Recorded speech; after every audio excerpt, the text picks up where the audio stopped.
Good morning. My name is Morgan Ivy. I go here at Washington Street, and I was asked again to do another devotional video.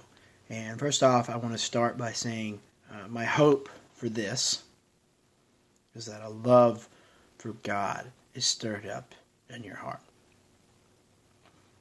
And so I was asked to do a video, and I wanted to do it over Micah. Micah. The book of Micah is a collection of the prophet Micah's prophecies and teachings.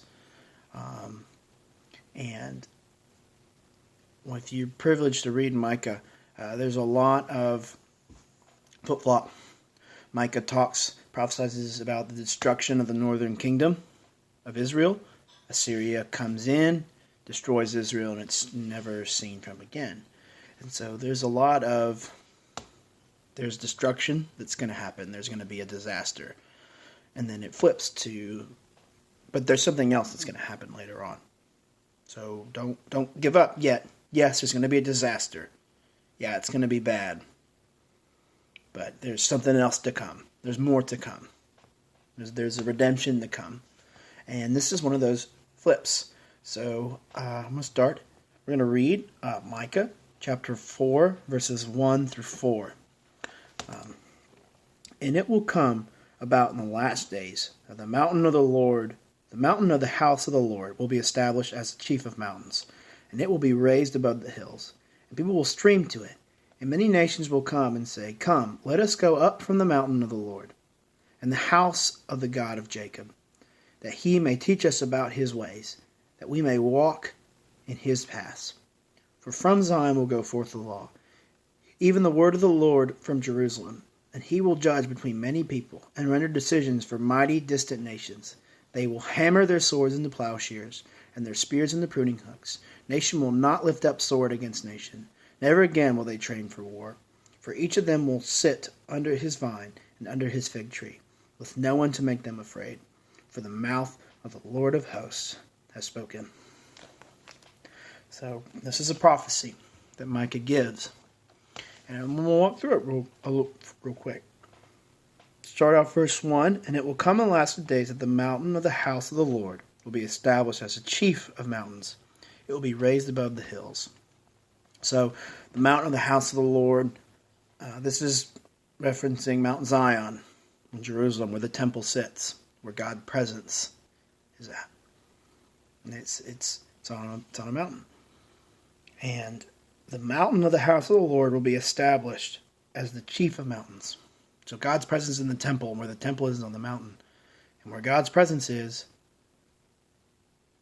will be established as the chief of mountains. It's going to be the one. It's going to be the mountain of all mountains. It'll be higher than the hills. You'll be able to see it. It'll be the highest mountain. It's the chief of mountains. And people will stream to it.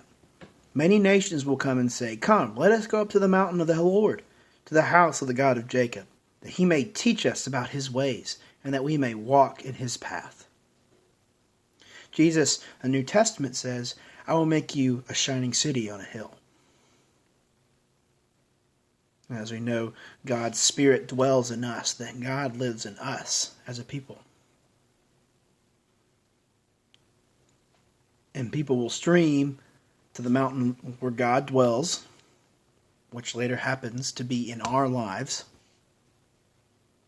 So God will put his presence in us, and people will come to the church wanting to know the ways of God. And Jesus in the Great Commission says, "Go and make disciples of all nations." And part of making disciples is teaching people about the ways and the path of God. So people will long to know the ways of God, and they will seek it out. The mountain of the Lord, which is where he dwells, and he ends up dwelling in us. For from Zion will go forth the law, even the word of the Lord from Jerusalem. The early church, the Christian movement starts in Jerusalem and then spreads out.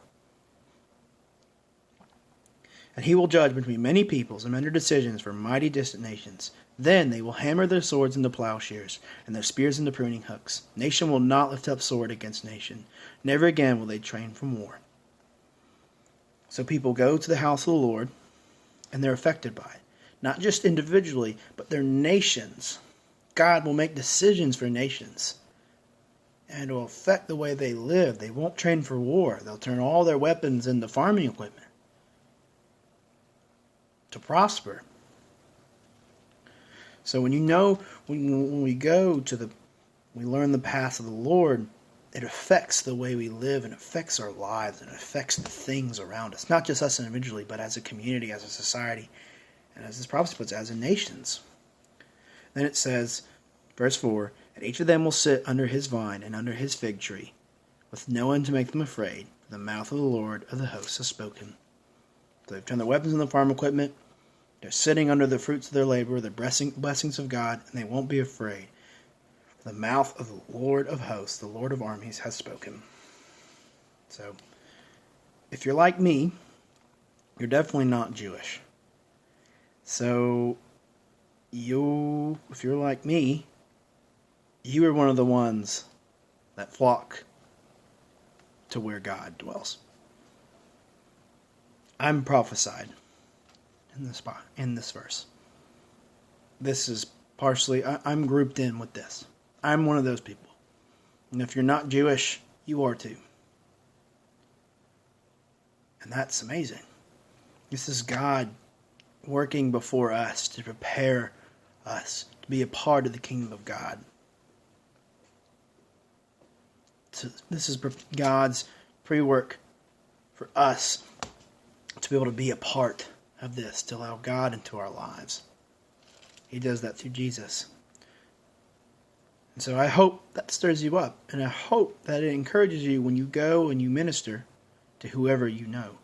There's a prophecy behind you, that you can pray this over your friends and your family. So I hope this stirred up a love for Christ in you. I'm going to leave prayer to yourselves, and I hope that you have an intimate time with God. You guys have a good day.